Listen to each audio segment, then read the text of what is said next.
Bonjour à tous. Bienvenue à Lingopie News in Easy French. Aujourd'hui, nous vous présentons les principales informations de ce mercredi 8 octobre 2025. Tout d'abord, direction les États-Unis. La Cour suprême semble prête à annuler l'interdiction de la thérapie de conversion, les juges exprimant leur scepticisme à l'égard d'une loi du Colorado interdisant cette pratique aux mineurs homosexuels et transsexuels.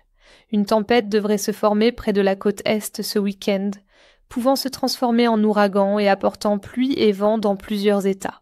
Les Américains sont de plus en plus pessimistes à l'égard de l'intelligence artificielle, s'inquiétant de son impact sur l'humanité et du risque de perte d'emploi. Des dizaines de peintures de Bob Ross sont vendues pour financer les chaînes de télévision publiques, à la suite des coupes sombres opérées dans le financement fédéral des organismes de radiodiffusion publique. Une fusillade de masse dans le centre-ville de Montgomery, en Alabama, a fait 2 morts et 12 blessés lorsque 2 groupes ont échangé des coups de feu dans un lieu très fréquenté. L'Amérique latine. L'Argentine a accepté d'extrader l'homme d'affaires Fred Machado vers les États-Unis pour trafic de drogue et blanchiment d'argent. Machado est lié à José Luis Esper, membre du parti du président Milei, qui a reçu $200 000 de sa part en 2020. Esper affirme que le paiement était destiné à une consultation sur un projet minier.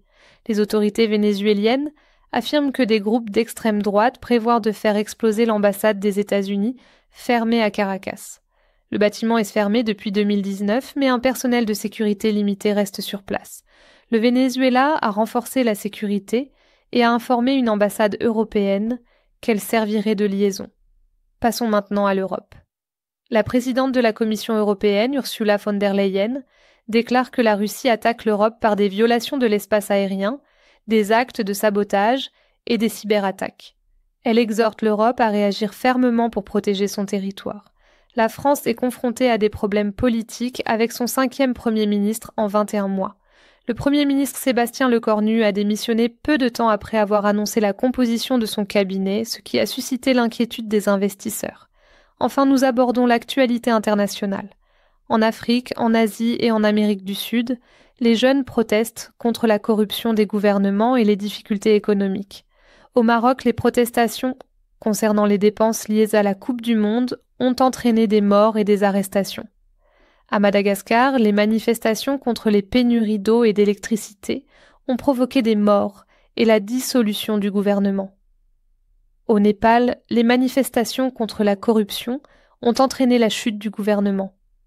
Ces mouvements témoignent de la frustration croissante des jeunes face à l'injustice économique et à la corruption.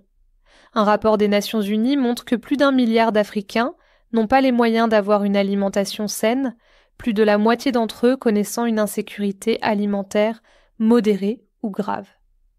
Alors que les niveaux de faim dans le monde ont légèrement diminué, la faim continue d'augmenter dans la plupart des régions africaines en raison des conflits, des chocs climatiques et de l'instabilité économique. Cela conclut nos principales nouvelles d'aujourd'hui. Merci de nous avoir rejoints sur Lingopie News in Easy French. Nous reviendrons bientôt avec une autre mise à jour sur les dernières nouvelles. Merci pour votre attention.